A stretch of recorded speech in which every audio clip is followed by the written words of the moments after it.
October 1942, at the Luftwaffe's Reckling test facility, German engineers and fighter commanders examined the wreckage of captured American bombers with professional confidence. To them, the B-17 Flying Fortress was not a mystery or a myth, but a mechanical problem waiting to be solved. Its size invited ridicule. Its slow, steady flight seemed to confirm everything German doctrine believed about air combat, that speed was protection, agility was survival, and anything large enough to be hit would inevitably be destroyed. Adolf Galland, inspector of the German fighter arm, ran his hand across the scarred aluminum skin of a B-17 wing section. Cannon impacts pocked the metal, yet the structure remained stubbornly intact. The conclusion reached by the technical teams was unsettling but still framed within familiar logic. According to their calculations, it would take nearly 1,020 mm cannon rounds to reliably destroy a single B-17. This was alarming, but it was not seen as decisive.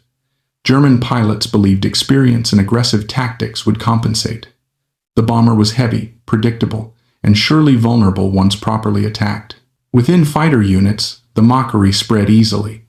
Pilots of the Bf-109 and FW-190 referred to the American bombers as heavy babies, clumsy machines that relied on bulk rather than skill.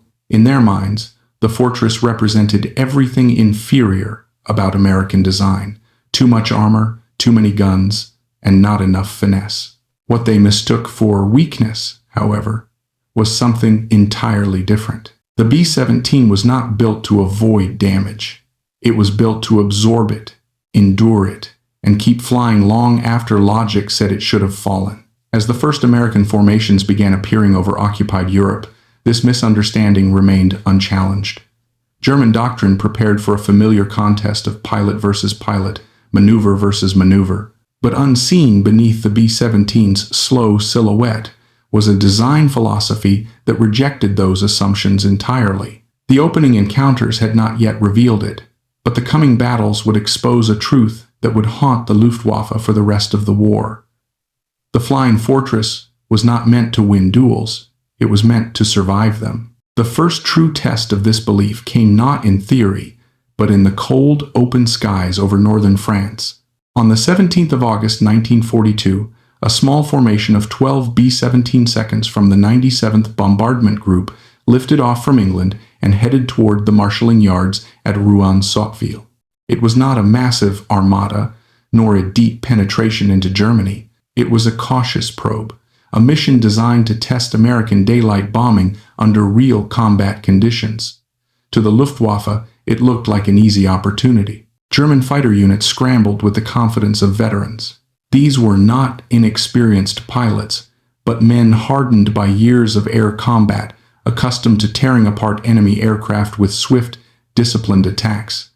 Their doctrine was clear and proven: dive from altitude, strike the engines or cockpit, break away before defensive fire could concentrate. Against medium bombers and fighters, this method had been devastating. The B-17, in their eyes, would be no different. What followed immediately challenged that assumption. As the German fighters closed in, they were met not by scattered defensive fire, but by a dense, overlapping wall of 50 caliber bullets. The B-17 seconds held tight formation, each aircraft protecting the others, their gunners trained to fire in disciplined arcs rather than panicked bursts. The bombers did not scatter. They did not attempt evasive maneuvers.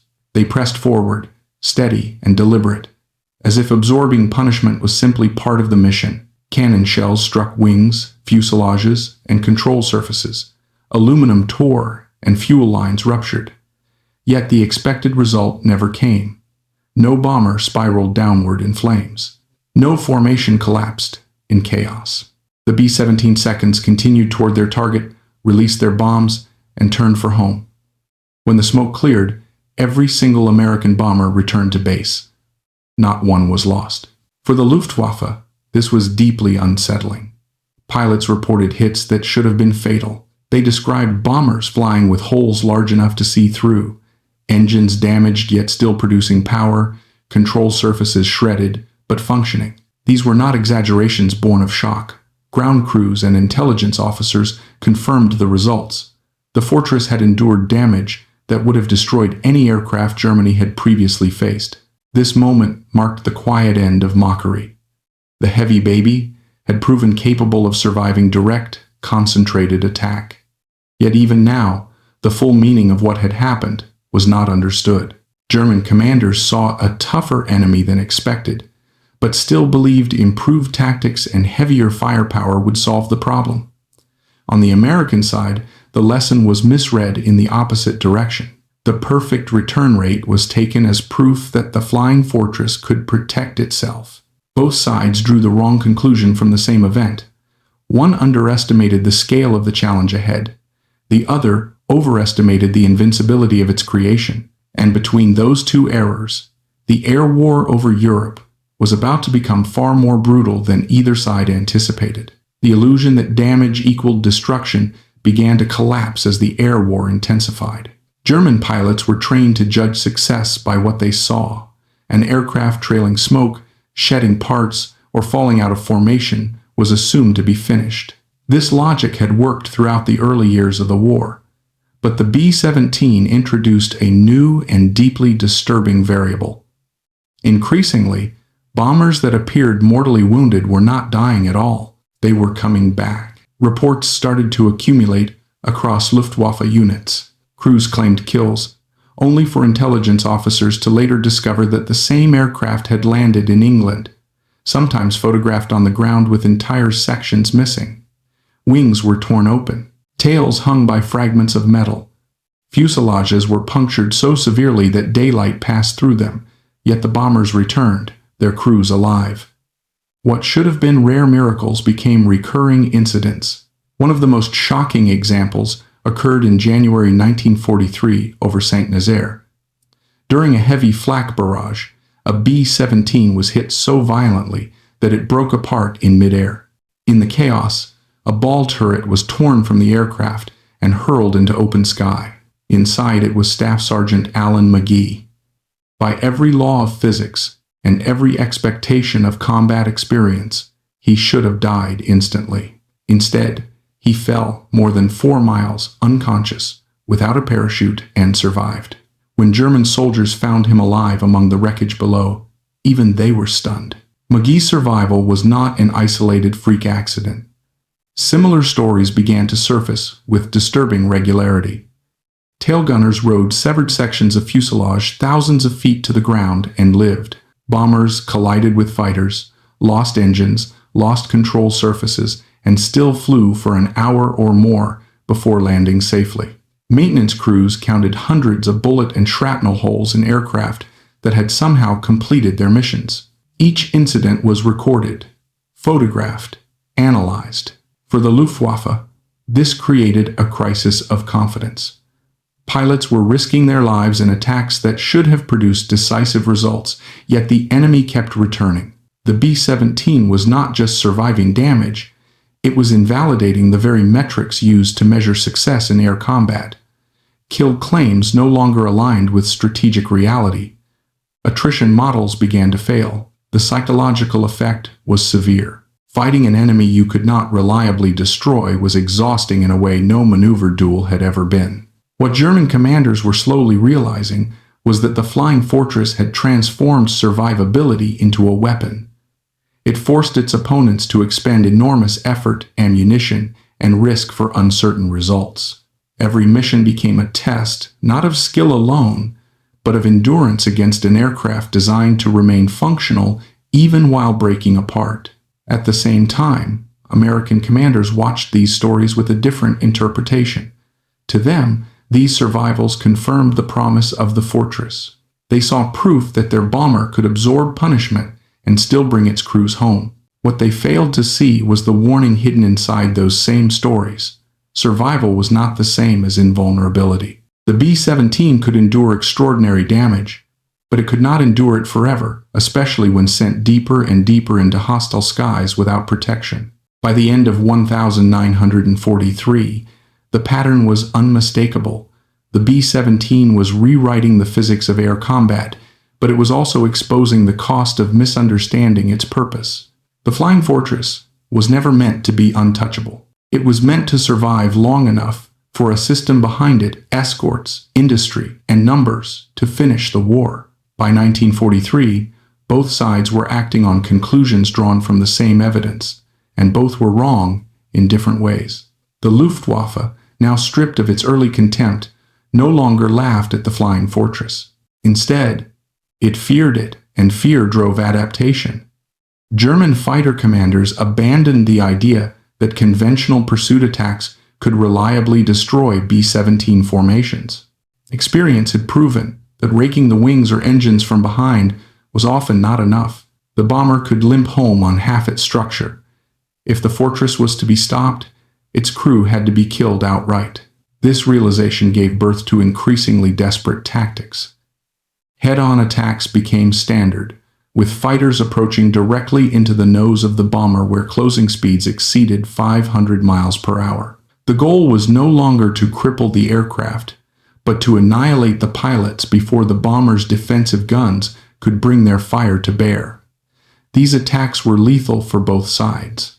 German pilots flew straight into converging streams of 50 caliber fire, knowing that survival depended on fractions of a second. Losses mounted, but it was the only method that consistently worked against the fortress. At the same time, German aircraft were transformed to meet the challenge.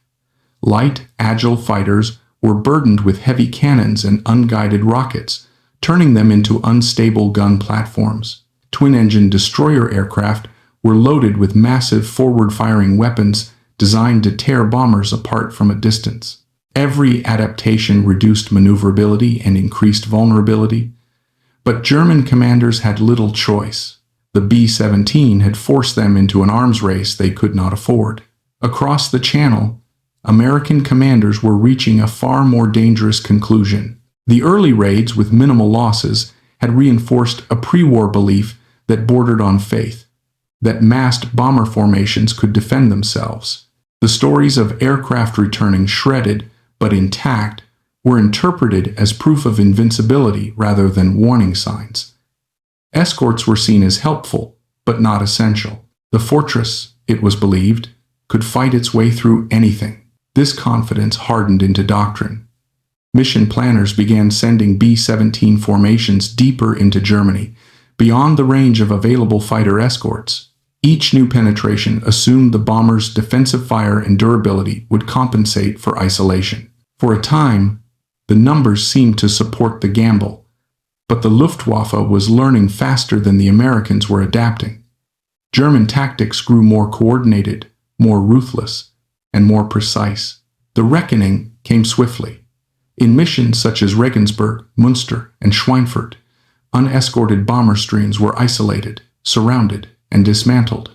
Entire formations were destroyed in prolonged running battles. Loss rates soared to levels that could not be sustained. Crews were shot down not because the fortress was weak, but because it was alone. Structural resilience delayed destruction, but it could not prevent it indefinitely. By late 1943, the truth was undeniable. The B-17 was neither the fragile target German pilots once mocked, nor the invulnerable weapon American planners had imagined. It was something far more specific and far more dangerous when properly employed, a machine designed to survive just long enough for a larger system to work. Until that system existed, the Flying Fortress bled in the skies over Germany. The hook that had defined the air war now revealed its full meaning. The Germans had not been fighting an airplane, but the Americans had not been using one correctly either. And until both sides fully understood what the B-17 truly was, the skies of Europe would remain a killing ground for everyone who entered them. The resolution of the crisis did not come from courage or sacrifice alone, but from the correction of false assumptions on both sides. By early 1944, the United States Army Air Forces finally accepted what the losses of 1,943 had made unavoidable. The Flying Fortress could endure punishment, but it could not survive in isolation. Structural strength was not a substitute for air superiority. The answer lay not in asking the B-17 to do more, but in building the system it had always been designed to support. The first change was mechanical. The B-17G, the definitive version of the aircraft, addressed the most lethal vulnerability exposed by German head-on attacks. The addition of the powered chin turret placed twin 50 caliber machine guns directly in the bomber's forward arc, closing the gap that had cost so many crews their lives. German pilots who had once relied on frontal passes now found themselves flying into concentrated fire with catastrophic loss rates. What had been the Luftwaffe's most effective tactic rapidly became one of its most dangerous. Electronic warfare followed. Chaff, known as window, blinded German radar, while jamming equipment disrupted fighter coordination and flak control. The sky became less predictable for defenders. Their carefully organized interceptions increasingly degraded into confusion. Yet even these improvements were not decisive on their own. The decisive change was strategic. The arrival of long-range escort fighters transformed the air war completely. The P-51 Mustang, with its exceptional range and performance, was the missing piece. For the first time, B-17 formations could be protected from takeoff to target and back again. The Flying Fortress was no longer a lone porcupine bristling in self-defense. It became the heavily armored core of a moving aerial trap, drawing German fighters upward where American escorts could destroy them in sustained combat. The effect on the Luftwaffe was devastating. Tactics that had been refined at enormous cost in 1943 were rendered obsolete within months. Heavy interceptors were intercepted before reaching bomber formations. Fighters returning to refuel were attacked on the ground. Pilot losses mounted faster than replacements could be trained. What had once been a contest of skill and adaptation turned into a battle of industrial endurance that Germany could not win. In this new phase, the true nature of the B-17 was finally revealed. Its greatest weapon was not its guns, nor even its legendary ability to absorb damage. It was its role as a stable, survivable platform around which an entire system could operate. It forced the enemy to respond, to adapt, to expend resources at an unsustainable rate. Every bomber lost was replaced. Every German fighter lost weakened a force that could not recover. By the time the skies over Europe belonged to the Allies, the outcome was no longer in doubt. German pilots no longer laughed at the Flying Fortress. They named it with grim respect, calling its formations flying porcupines and steel hedgehogs. They understood, too late, what Adolf Galland had sensed back in 1942 but could not fully calculate. They had never been fighting a single aircraft. They had been fighting a design philosophy, reinforced by overwhelming industrial power and corrected doctrine. The B-17 did not win the air war by being indestructible. It won by surviving long enough for the system behind it to break the enemy. And once that system was complete, the result was not heroic or dramatic. It was inevitable. There is a moment in every war when tactics stop mattering and assumptions begin to collapse. The story of the B-17 Flying Fortress is not the story of a perfect aircraft, nor even a victorious one in isolation. It is the story of how deeply held beliefs about combat, technology, and human limits can fail catastrophically when they confront a system designed to endure rather than to impress. German fighter pilots entered the war believing that air combat was an extension of individual mastery. Speed, agility, and precision were the currency of victory. A skilled pilot, flying a superior machine, could dominate the sky. This belief was not arrogance, it was earned. It had worked in Poland, in France, and in the early years over Britain and the Soviet Union. Experience confirmed doctrine. Doctrine reinforced confidence. Then the Flying Fortress arrived. At first, it seemed to confirm everything German pilots already believed. The B-17 was large, slow, and visually unrefined. It did not maneuver like a fighter. It did not evade. It did not duel. It simply flew forward, straight and steady, absorbing punishment that no aircraft was supposed to survive. What looked like weakness was not weakness at all. It was indifference to the rules that defined fighter combat. The first lesson of the B-17 is this: Not every contest is decided by excellence at the game you expect to be playing. The Luftwaffe believed it was fighting aircraft. In reality, it was fighting a design philosophy, one that rejected elegance in favor of redundancy and speed in favor of survival. The fortress did not need to win individual encounters. It only needed to remain functional long enough to complete its task and return. Every assumption about what should kill an aircraft was suddenly unreliable. This disconnect between expectation and reality is where failure often begins. German pilots reported bombers that should have been destroyed, aircraft missing wings, riddled with holes, trailing smoke, only to learn later that they had landed safely. Kill claims no longer matched outcomes. Attrition models no longer predicted results. The psychological toll of this was profound. Combat relies on feedback. When actions stop producing expected consequences, confidence erodes. The B-17 did not merely resist destruction, it disrupted the enemy's ability to measure success. From this emerges the second lesson. When your metrics no longer reflect reality, you are already losing, even if you don't know it yet. The Luftwaffe adapted. It had no choice. Head-on attacks were developed not because they were optimal, but because they were desperate. German pilots flew directly into concentrated defensive fire because experience had taught them that anything less often failed. These tactics worked, but at a cost so high that they consumed the very force employing them. Adaptation alone is not enough when the system you are adapting within is constrained by limited resources. Meanwhile, across the Channel, American commanders drew a different and equally dangerous conclusion from the same evidence. Early missions with low losses reinforced a belief held long before the war began, that massed bombers could defend themselves. The fortress, with its guns and armor, appeared to validate the idea that escort fighters were optional. This belief hardened into doctrine. Here lies the third lesson of the Flying Fortress. Success in limited conditions can be more dangerous than failure, because it convinces you your assumptions are correct. The early raids were shallow. They were often escorted.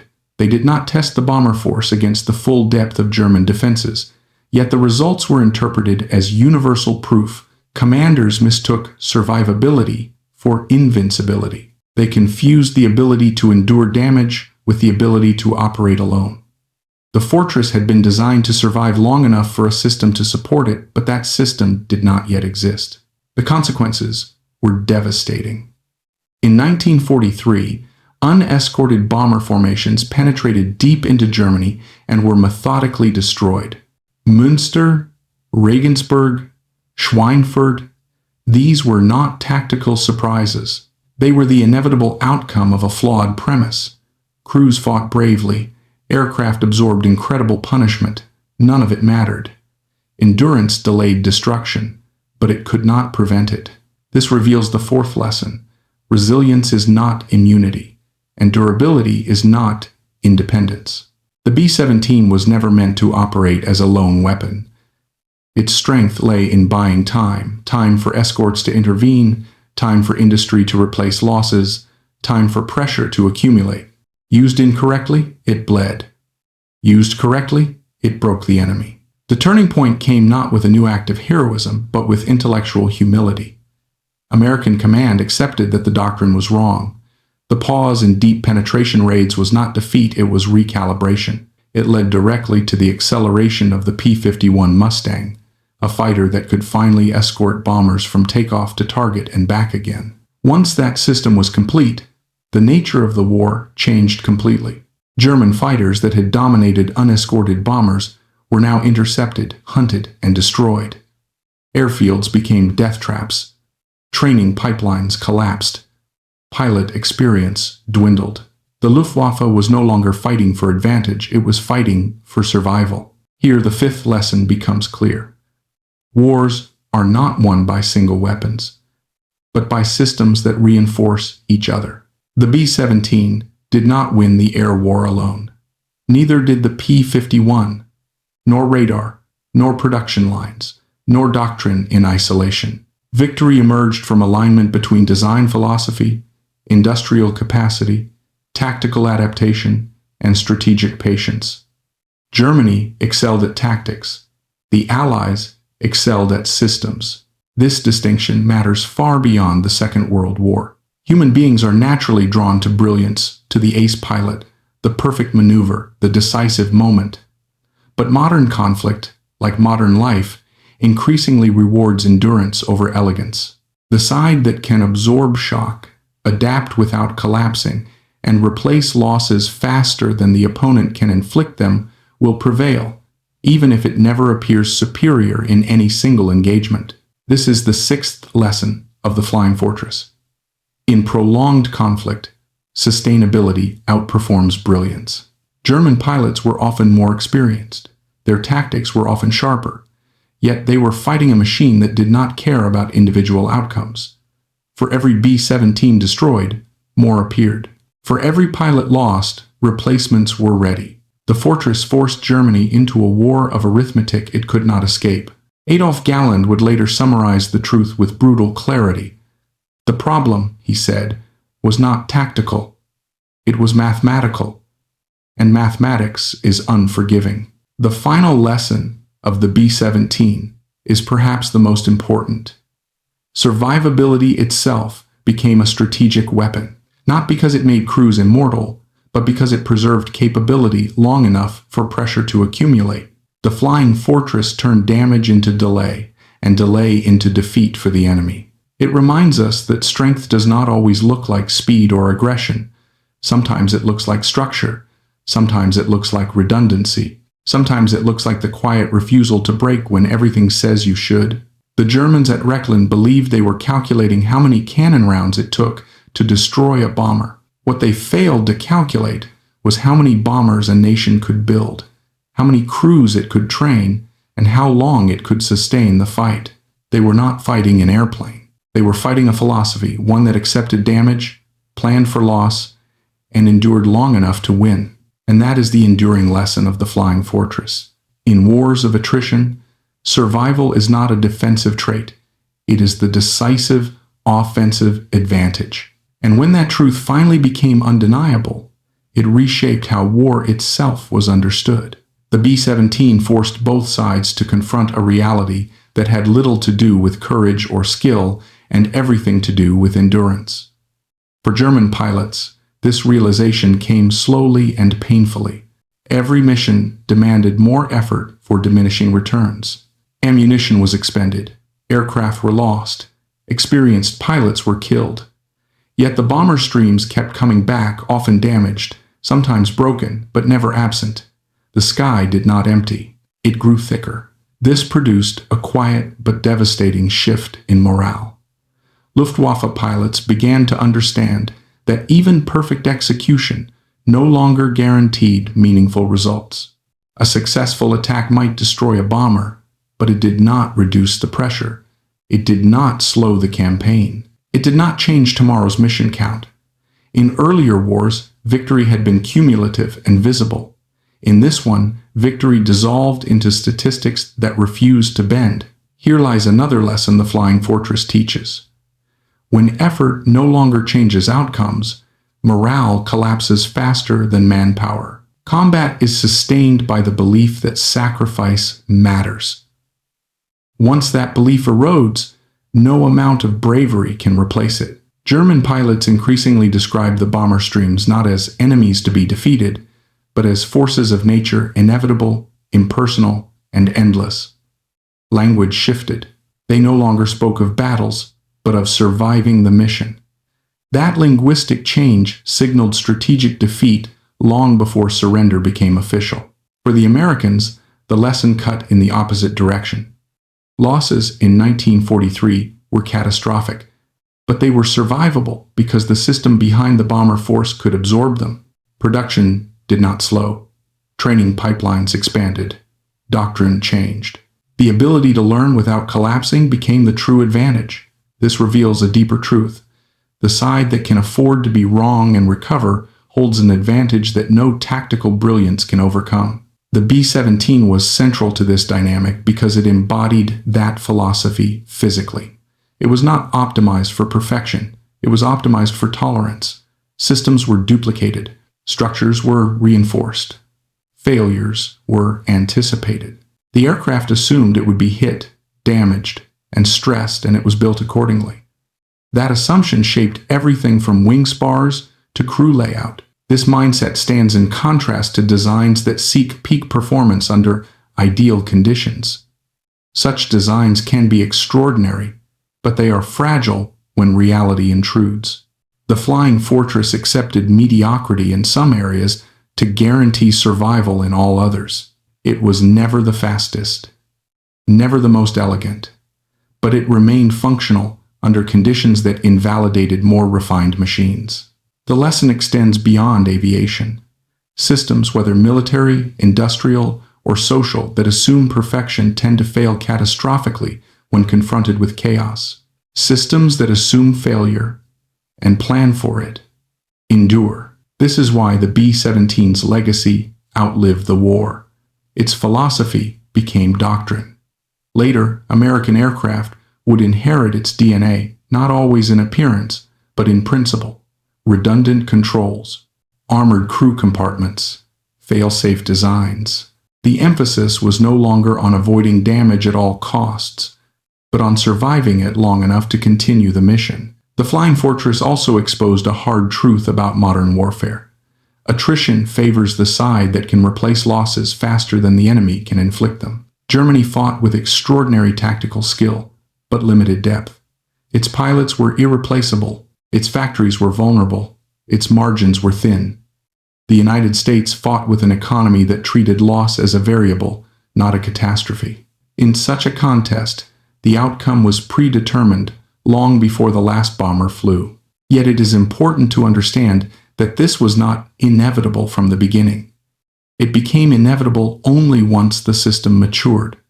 The dark months of 1943 prove that survivability alone is insufficient. The fortress bled when misused. Crews died when doctrine failed. Endurance must be paired with protection, coordination, and strategic humility. That may be the most human lesson of all. Strength without understanding is dangerous. Confidence without reflection is fatal. Both sides learned this, but only one had the capacity to adapt in time. When historians speak of the air war over Europe, they often focus on turning points, aces, or decisive battles. But the true pivot was quieter. It was the moment when one side accepted that war was no longer about winning encounters, but about sustaining pressure until the opponent could no longer function. The B-17 Flying Fortress did not dominate the skies because it was indestructible. It dominated because it normalized survival under conditions that were meant to kill. It forced the enemy to expend everything for marginal gains. It transformed damage into delay, and delay into defeat. In the end, that is why German pilots stopped laughing. They realized too late that they were not being tested on how well they could fight, but on how long they could endure. And against a machine, a doctrine, and an industry built entirely around endurance, the outcome was never in doubt. The Flying Fortress stands as a reminder that in long struggles, whether in war, history, or human life, the decisive factor is rarely brilliance in a single moment. It is the quiet, relentless ability to absorb shock, adapt, and continue. That is not a romantic lesson, but it is the one that wins. The story of the Flying Fortress does not end when the skies over Europe fall silent. Its true significance only becomes visible in retrospect when the urgency of survival gives way to reflection. What the B-17 revealed was not merely how wars are fought, but how modern power functions and why some systems collapse while others endure. To understand this, one must look beyond combat reports and loss statistics, beyond the drama of flak bursts and fighter interceptions. The real battlefield was invisible. It existed in factories, training schedules, doctrine manuals, and decision-making rooms where assumptions hardened into policy. The Flying Fortress was simply the physical manifestation of those assumptions, flying straight through their consequences. Germany entered the war with a culture that prized excellence at the edge. Its pilots were trained to mastery. Its engineers pursued optimal performance. Its commanders believed that superior skill could compensate for inferior numbers. This mindset produced remarkable short-term results, but it also created fragility. Systems built around peak performance tend to operate close to their limits. When pressure increases, they have nowhere to go. The B-17 exposed that fragility. Every German adaptation to the Flying Fortress required greater risk for diminishing returns. Heavier cannons slowed fighters. Head-on attacks killed pilots faster than bombers. Rocket interceptors demanded precise coordination that became impossible once radar was disrupted and escorts arrived. Each solution narrowed Germany's margin for error until no margin remained. This leads to another lesson. Complex systems fail not from one decisive blow, but from cumulative stress that exceeds their ability to adapt. The Luftwaffe did not collapse in a single campaign. It eroded. Pilot experience declined. Training shortened. Aircraft quality dropped.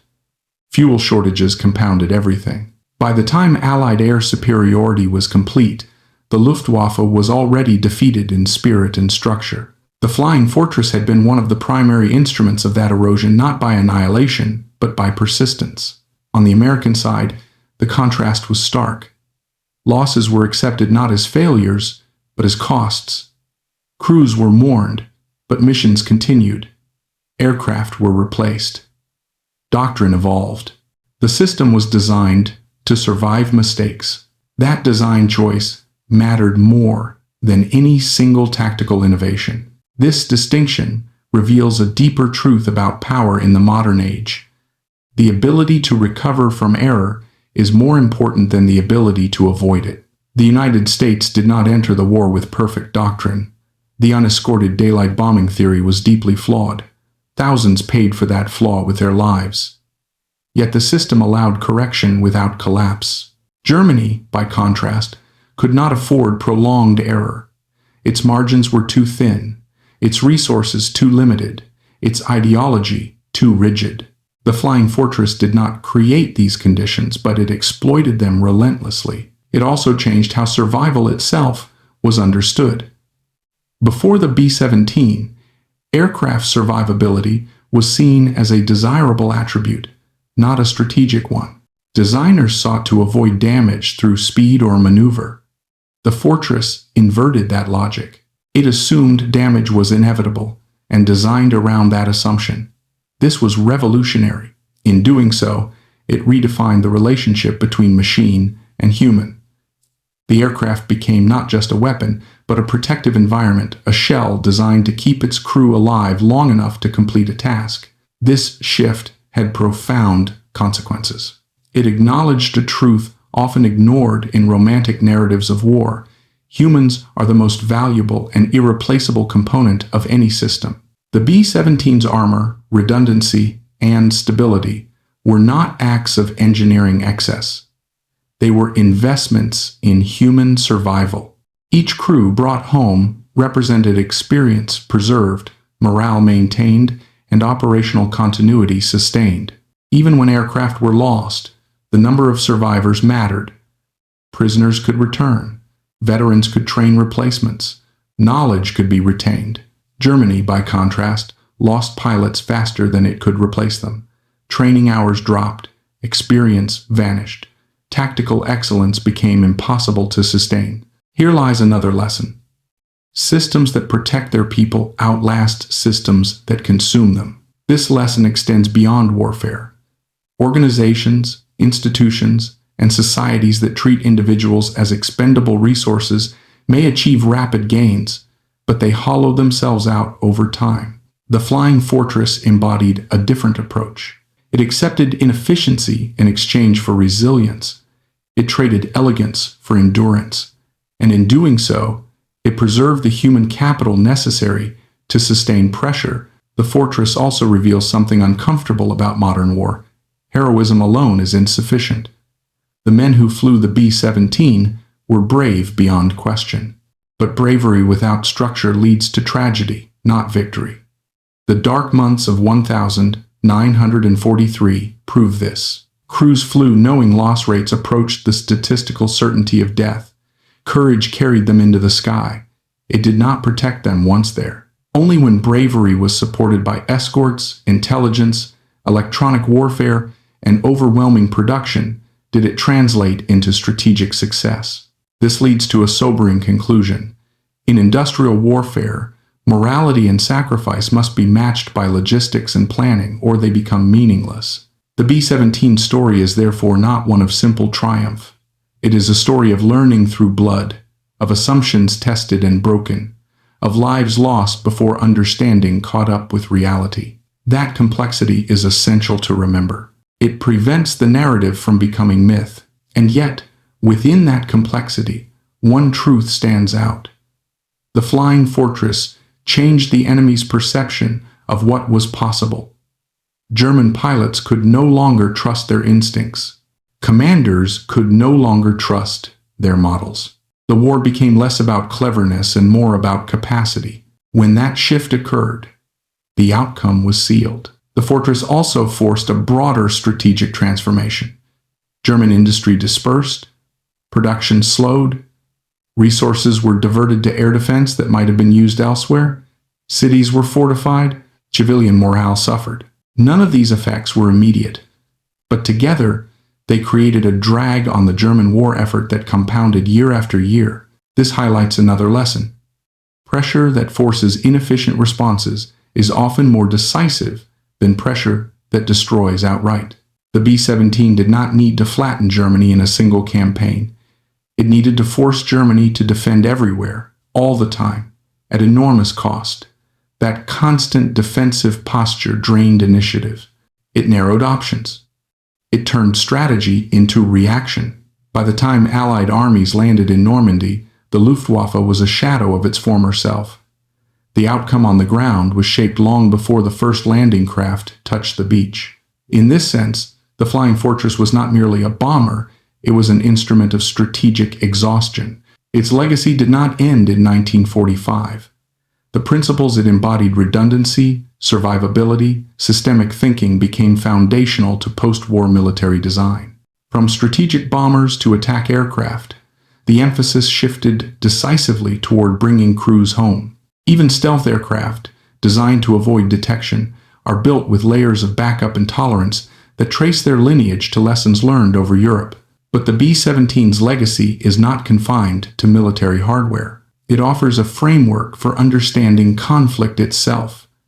In any prolonged struggle, whether political, economic, or social, the side that plans for endurance will outlast the side that plans for perfection. Systems that acknowledge failure as inevitable are stronger than those that deny it. The Germans at Rechlin tried to calculate how many cannon rounds it took to destroy a bomber. They never asked a more important question: how many bombers could their enemy afford to lose? By the time the answer became clear, it was too late. The Flying Fortress did not win because it was unbeatable. It won because it was part of a system that could afford to be battered and continue. That is a cold, unsentimental truth, but history is rarely sentimental. In the end, the story of the B-17 is not about steel or aluminum. It is about assumptions, about the danger of underestimating resilience, about the cost of overestimating brilliance, and about the quiet, grinding power of systems designed to survive. German pilots laughed at the bomber's bulk. Then they feared it. Then they understood it. But understanding came after the moment when it could still matter. That, perhaps, is the final lesson. In war, as in life, the most dangerous enemy is not the one who strikes hardest, but the one who can absorb your best blows and return tomorrow, unchanged in purpose, greater in number, and indifferent to your exhaustion. The Flying Fortress was that enemy. And once it filled the sky, the outcome was no longer a question of if but when. Defended tradition. Britain defended adaptation. In war and in life, those who defend tradition may thrive during calm times, but during disruption, they fall first. Window shows how innovation punishes those who do not prepare for it. Germany was not defeated by Window. Germany was defeated by its refusal to prepare for Window. Preparation is not about predicting the future. It is about refusing to assume the future will resemble the past. For the RAF in 1943, bomber losses were catastrophic. Entire crews vanished on every raid. Survival was a coin toss. Morale was cracking. Window wasn't deployed because the British wanted an advantage. It was deployed because Britain was running out of time. Desperation breeds innovation. Desperation erases fear. Desperation forces decisions that caution would forbid. This principle shapes history. Nations adopt radical reforms when collapse looms. Generals attempt bold strategies when stalemates bleed them dry. Individuals take risks only when every safer option is gone. Germany miscalculated Britain's desperation.